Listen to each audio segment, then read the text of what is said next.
one thing I learned from my experience with our internship program is that you really need to either you through interviews or interactions.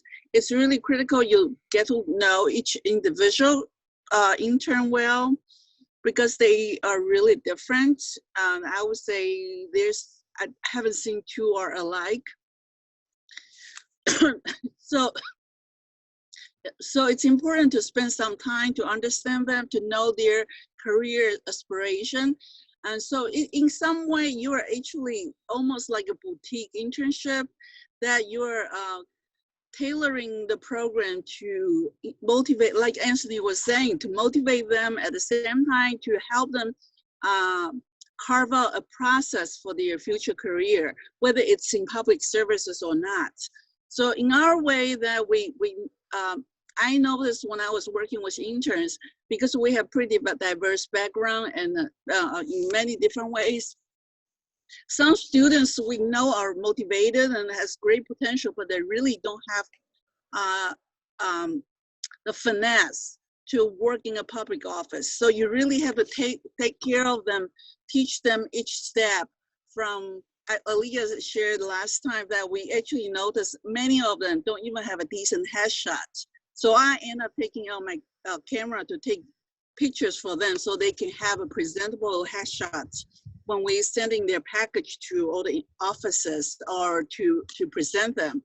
Some of them don't even know how to dress properly, or they have a cultural difference, how they address different people or talk with people. So those are little details you need to help them, and they will learn a lot, and then they will also help your program be more successful with each office.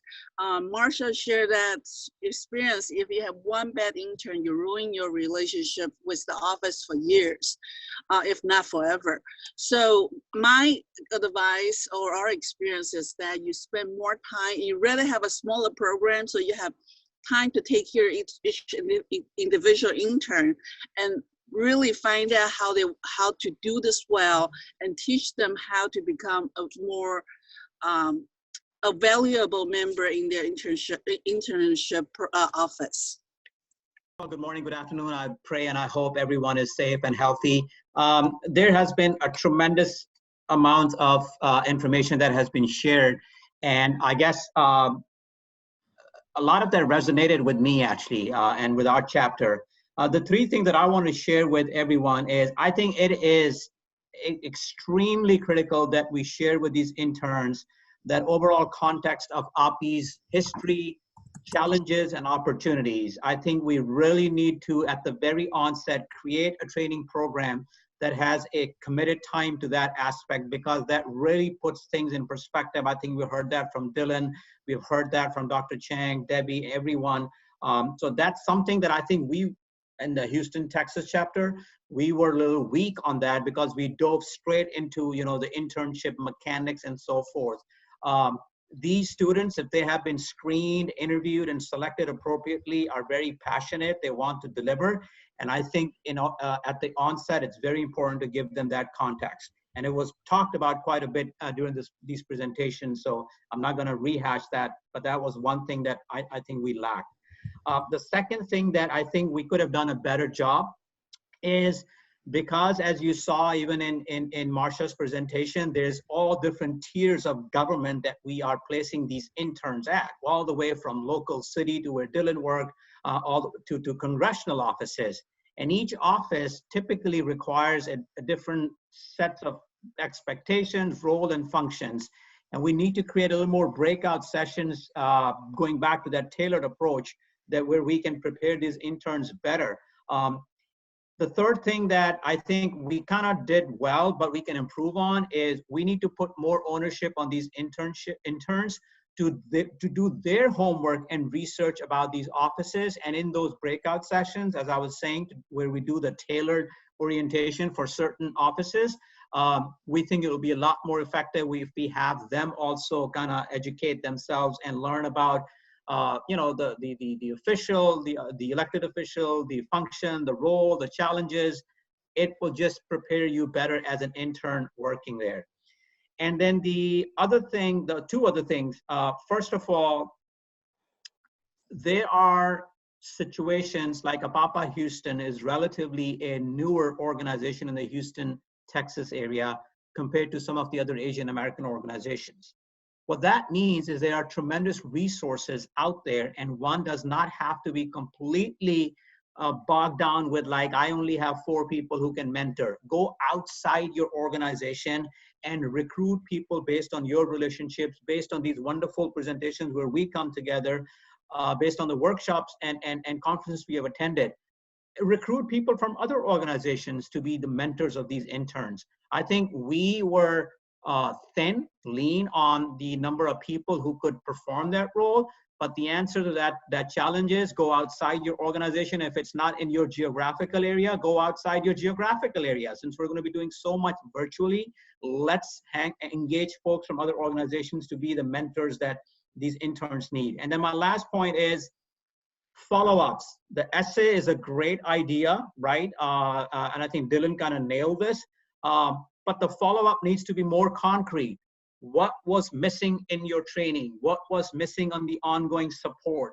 What was missing in that mentorship? Let's ask specific questions, again, preferably on a one-on-one basis, that will only allow us to learn and improve on what we're doing. So those are some of the things that I wanted to kind of share with everyone.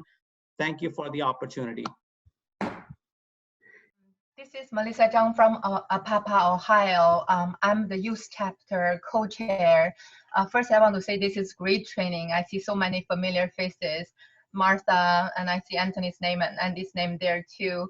So this is really very well organized. So basically just a kind of a quick introduction of our Apapa internship program. So this is our first year doing the Apapa internship program in Ohio. The first 2 years we were learning on the go. The third year we thought we should be cruising now, and then it comes COVID-19. But fortunately, other than not sure if the government office will be back open in June or not, we are still pressing forward, kind of like a BAU. We've already secured the positions from multiple government offices. We conducted interviews on Zoom, and we extended offers to the interns. We are right now conducting intern trainings. My understanding is that, so I'll focus on our internship training program, what worked well, and what would be helpful for the rest of the team. So in terms of the internship training, kind of like topics, we mainly include the following 4 topics. So the first one, we always do a Papa and a Papa internship overview, so that the applicants, they understand the Papa well, so that they can work, represent us well. And then the second training is really on how government works from the national level, state level, and even the local level. Another training is that to train the interns how to succeed in their internship. So we train them on communication skills, dress code, and how to be professional. Another training is kind of like the main topic is kind of like the office do's and don'ts, but we do incorporate personal leadership and community engagement into our training, just like Michael Chang in his presentation covered just now. So in our internship training, we try to use our current community work as an example in our training. So currently, a few of our Papa local leaders, we started, a fundraising, and then procured thousands of personal protection equipment, and we donated to over 24 of local hospitals, police stations, and nursing homes. So those good efforts that helped us build great relationship with the community. So we talked about that to the interns, and also the last 10 days, our local television, TV stations covered us in the news twice in the last 10 days. And we were, we were in the news in a few papers, and also we are on our local government City of Dublin website, newsroom too. So to show those to the interns, just basically tell them you first, 3 things to manage yourself or manage your community volunteer activities successfully. How to do that? First, you have to do the job well. So we did our job well. We went above and beyond, and we contributed to the community. So you have to do the good job first. Secondly, you need to build the relationships. So we procured those PPEs and we donated to police stations and nursing homes and hospitals, and we build great relationships there. That's the second. Build a great relationship, build a brand image for our community. Thirdly, last but not least, so how to get exposure, how to promote yourself. Our Asian, we are the most modest group. We do so many great things, but not many people know what we did. So, for this particular, community effort, we proactively reach out to the news, the TV stations, the newspapers, and the city government, and tell them, our Chinese community, this is what we did. We kind of like organized, we coordinated 8 local Chinese organizations, and we got a total donation of over $158,000, and we donated thousands of PPEs. So those information, if we don't reach out to the news media and tell them that's what we did, nobody would know. Just as someone mentioned earlier, in the news lately, because some of the leaders, they are wrongfully calling that China virus, and there's more violence against the Asians, not just Chinese. So those are what's in the news, but we want to help portray a more positive image of the Asian community. We're hard workers and we contribute to the community, and now the main media, we are here, you should see us too. So we use those real-time experience in our training to the interns. I think that's going to be very beneficial for them to manage their personal life, personal career, and also managing our overall Asian community activities. So that's our experience in general. I hope that's useful and helpful to the rest of the team. And Qing, thank you again for this opportunity to talk about our effort. So I'm from Folsom, Papa, and this is really my first year in that role as a internship coordinator. So for us here, we are a new chapter. We just recently opened it about in the 2nd year. So for the current year, because of the coronavirus, we really did get a lot of things moving around. But we are planning for a few positions, such as like for some city council and the Sacramento supervisor's office. We do get a hold of them, and we had some positions from there. So I've been listening to this webinars. I think which is very, very helpful to us, especially for me, myself, as a new board member to the Papa chapter in Folsom. So I don't have a lot of experience to share at the moment, but I can give out an example from my daughter's experience from last year as the internship from Sacramento Supreme Court District Attorney's Office. I can tell, from their internship, they didn't learn a lot.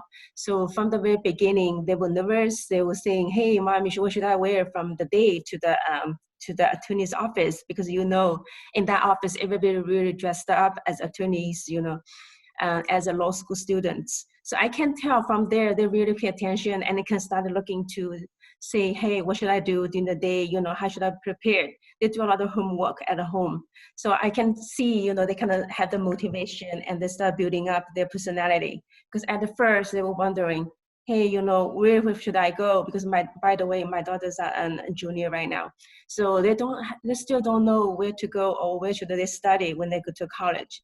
So after almost 2 months of experience to go to all those attorney's office, and actually went to the courtroom for a couple of times, actually to listen to those cases, when they're debating. So I would see, so for internship, I think build up the leadership to those interns is really a good experience for them. So, and also for some chapter, we are working on that program for this year, because we still don't know for sure, the internship is still gonna going on now. So for Sacramento, we're still working at home. We're all self-quarantined. Even myself, I work for the state, but then we're still working from home. But we are trying to build to build and develop more interns for this year? I can only speak for the Department of Transportation. So we've been participating in we call it a stipend internship program for the last maybe 15, 20 years. So that's a nationwide program, placed all over the country. And easily we have like a couple of thousand applicants, and we have to, of course, because the budget narrowed down to a couple of hundreds of the actual intern that we offer to. It is basically a 10 weeks program that we actually house in place and employ the intern with the little snippets. That's why they call it snippet program, with all transportation, room and board needs for them.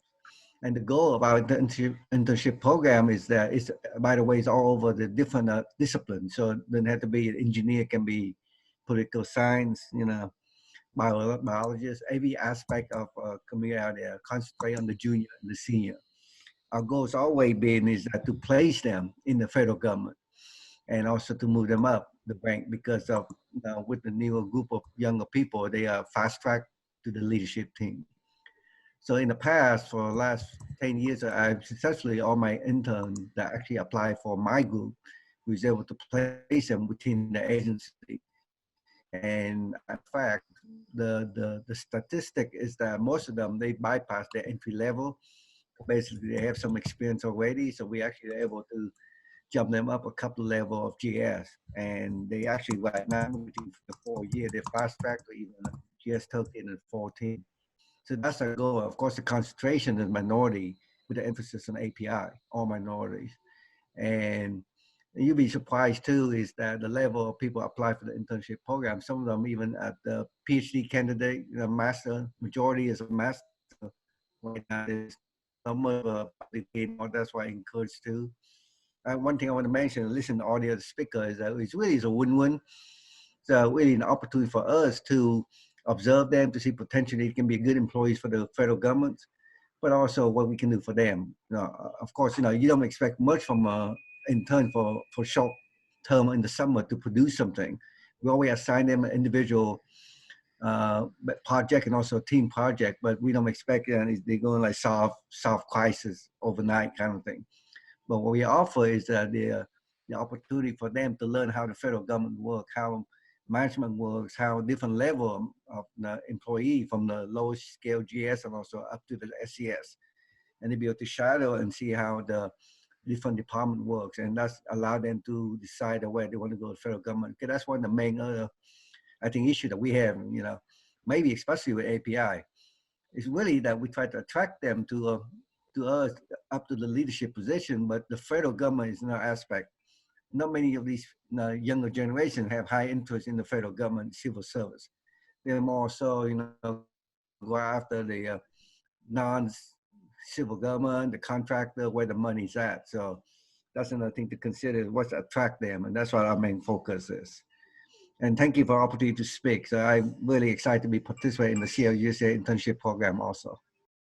I am a part of a small organization that branches off of our NPC program, Transfer APAS, called API Lead, which stands for Leadership, Education, Action, and Development.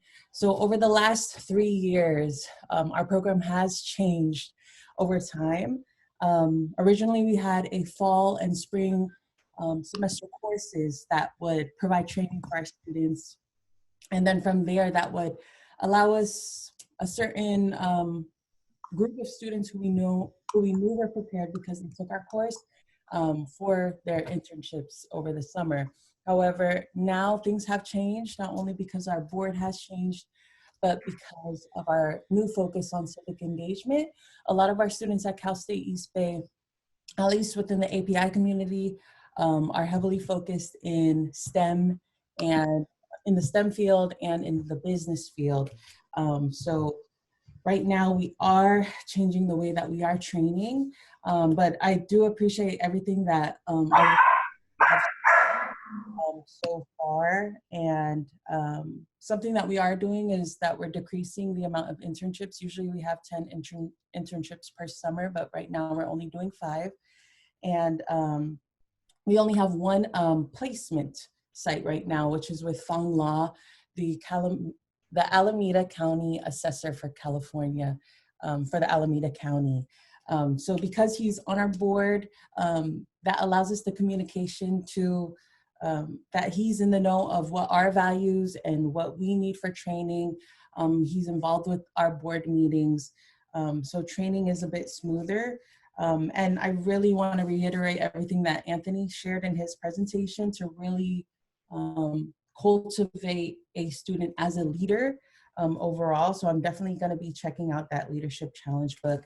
And then I also want to thank you for mentioning that mentorship is not limited to the board, which for us, our board is fairly small. So that was a great reminder that we can reach out, especially because we all are connecting via Zoom. And then the last thing that I wanted to mention was what I shared in the chat. Dr. Chang did mention the activities that, that he used to do in person. Kahoot is a great website that you all can check out that allows an opportunity for you to be more interactive during these Zoom meetings. So thank you for your time, and I appreciate you all. I hope you all are safe. Well, salam everybody, greetings from Portland, Oregon. My name is Sahar and I'm with the Muslim Educational Trust. I have been blessed to work with MET for the past 12 years. And hearing everybody today and, you know, all the good work you guys are doing for our youth and, you know, it's just heartwarming and so uplifting. And, you know, the future is bright because of your efforts. And I really appreciate each and every one of you for doing the work that you do every day. It's critical for our future, and it's critical for, you know, our youth to feel empowered and to shape the future that we want to see, and that the future of our world, God willing. So that being said, the Muslim Educational Trust did recognize the need for youth empowerment and did recognize the need that youth need to be educated, they need to be trained, they need to be involved in their communities. And basically we have you know, worked very hard. We have actually a full-time school here in Portland. Our high school program is 12 years old now. And we have been working very hard to instill those leadership skills starting in middle school, like some guests have mentioned here. We recognize the fact that community service, being connected with your community on any level, whether you're doing a food drive, whether you're cleaning up the beach, whether you're, you know, shadowing, you know, in a food shelter or a pet shelter. All of these activities help the youth understand, know who they are, and help them understand their context, you know, and help them, you know, aspire for something bigger than their own. And this is really like all the groundwork that kind of like our goal eventually is for each one of them to find their passion and to serve in the capacity they want to serve in. And we found that community service is a big motivator. It's very hard to intrinsically motivate this generation, this young generation.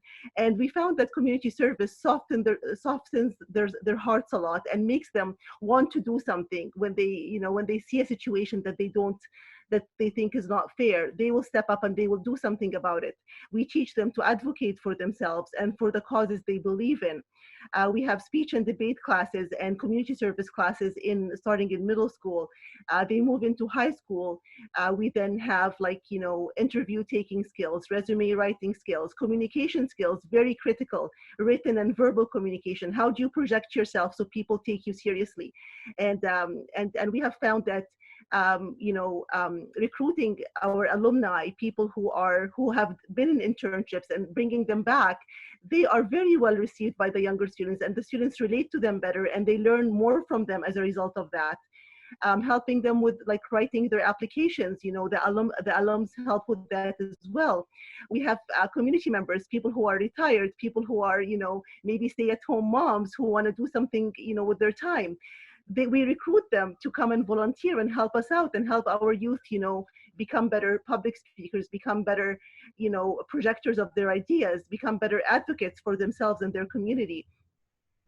You know, by God's good grace, we were able to place our students, you know, most of them, of course, high school interns, in the City of Beaverton Mayor's Youth Advisory Council, the City of Tigard Mayor Counselor's Office. our senator's office, Senator Merkley and Senator Wyden's office. We have had also our youth intern at the DA's office.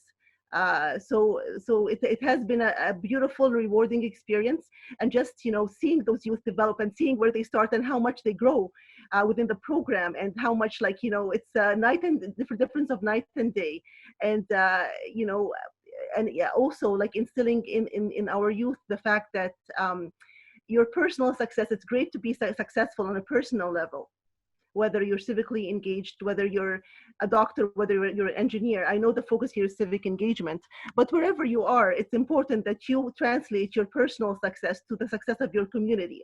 Your success on a personal level does not mean much if your community is not benefiting from it. And this is the kind of mindset we want our youth and our future leaders to have. Thank you so much for the opportunity to share, and thank you, Ching, for getting us involved in this. I want to just make a final comment about the communities we serve here at MET.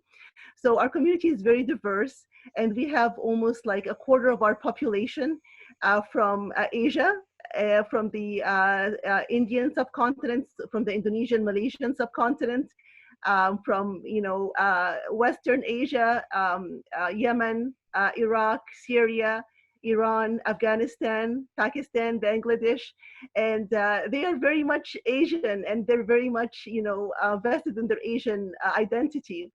And sometimes when the world doesn't see them as Asian, they get disheartened by that, and they are very I said, very proud of their Asian identity. So we are very grateful as MET to be part of the CLUSA this year. And while we have been doing this work for a long time, it's still heartwarming and eye-opening for me personally to learn about all the good work you guys are doing for our community and for our youngsters. Thank you.